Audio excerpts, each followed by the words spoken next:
and welcome to my Christmas reading corner. Yay! It's officially 5 days left to Christmas, and I will not be doing any streams for a while because I'm away on Christmas gatherings with my family. But I thought I will do some Christmas reading for you guys. So for the 5 days until Christmas, I'm going to do some reading. And hopefully it will be cozy for you guys and maybe something to relieve your stress in this stressful time. Let me bring my book out. Wait. It's a very heavy book, but it got all sorts of Christmas carols and stories in this. The book, or the story I'm going to read today is actually a poem. And the poem is called Visiting Santa Claus by Lucy Larcombe. And it's actually a poem about two girls who wants to visit Santa Claus and give him a present as a thank you for all the beautiful gifts they get every year. So let's read it together, shall we? We want to do something for Santa Claus, two little children were saying. Let us go and find him and thank him because he always brings us beautiful things. Let us carry him something as nice as he brings.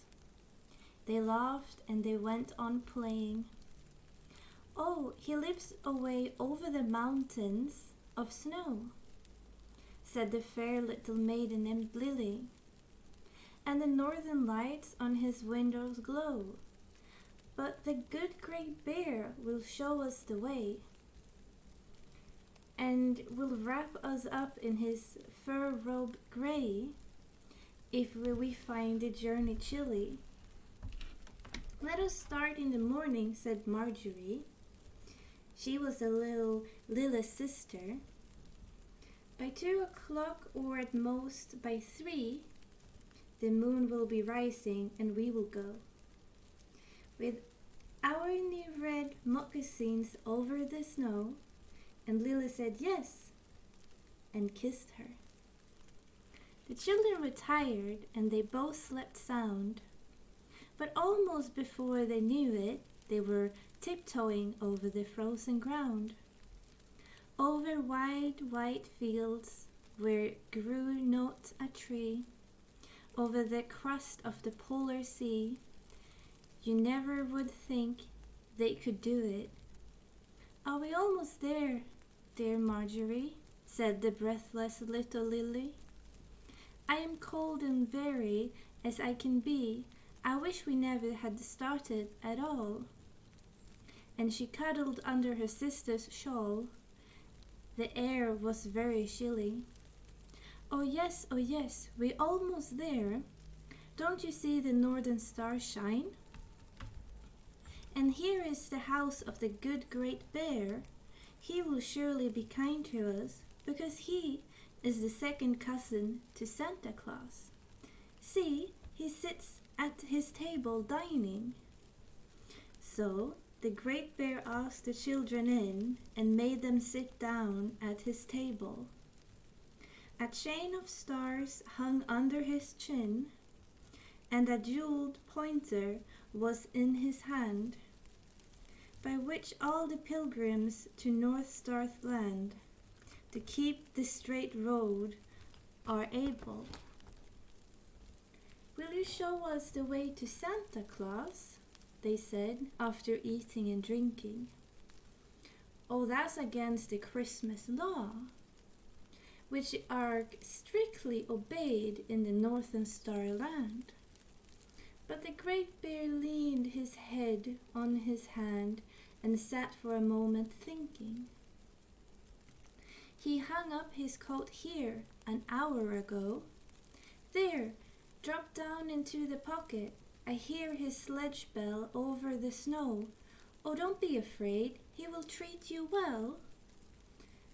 They heard a hello, and before they could tell how it was, they were off like a rocket. How the reindeer flew, how the stars whizzed by, but the children so close were hidden. They scarcely couldn't open the edge of an eye. They could neither speak, nor wiggle, nor wink.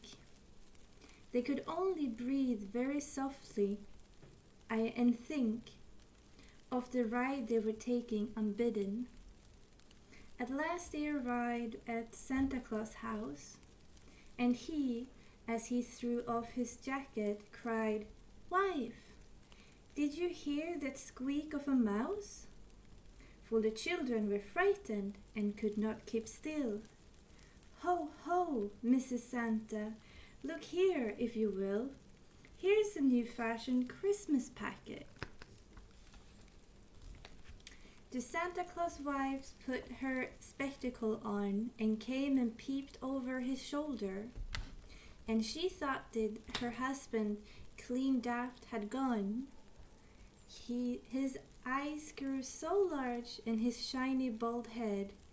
"Please do not be vexed with us," Marjorie said, and Lily exclaimed, growing bolder, "We wanted to see where you lived, Santa Claus, to thank you and bring you a present, but we could not find anything, sir, because, why, you have brought me yourself, dears, and now you must stay and make Mrs. Santa Claus merry and gay. No home without children is pleasant." The children, quite startled and sorely afraid, a sob and a sigh tried to smother. But good Mrs. Santa Claus came to their aid and said, "Santa dear, now I can't have them stay. Such midgets would only be right in my way. So please take them home to their mother." When the reindeer came with a jingling din, the children were hardly ready. They were watching the northern lights begin, but the Santa Claus lifted them into his sleigh and whipped up the reindeer and whisked away with a chirrup and "So be steady." And wasn't it fun now and then to stop and eagerly wait and listen for Santa Claus over a chimney top, and ask if the little folks saw him bring their presents inside? Then ting-a-ling-ling, down, down, where the snowdrift glistened. But somehow the two little girls never knew, neither Marjorie nor Lily, how they were let down their own roof through, and they came to be sleeping side by side in their own little room at the morning tide, when the Christmas dawn broke chilly. But there was a package under each head, tied up with a silver label, and cakes from Santa Claus' oven in red. And their stockings were full of beautiful things, such as nobody else but he ever brings. Though they called him a myth and a fable, and when Marjorie tells of going one night and wonders that people doubt her, to see Santa Claus while the stars shone bright, little Lily will open her eyes of blue and say, "There's a Mrs. Santa Claus too, or else I have dreamt about her." The end. I really like this story. I find it kind of cozy, but I also find it a little bit funny that Santa Claus wanted the girls to stay and be like, "Yeah, you're our children now, because Mrs. Claus wants children." And she has to aid them and say, "No, no, no, husband. They have to go home to their own mother." Kind of funny story. Anyway, thank you guys for listening, and Merry Christmas, and I hope to see you guys tomorrow again. Bye bye. Mwah.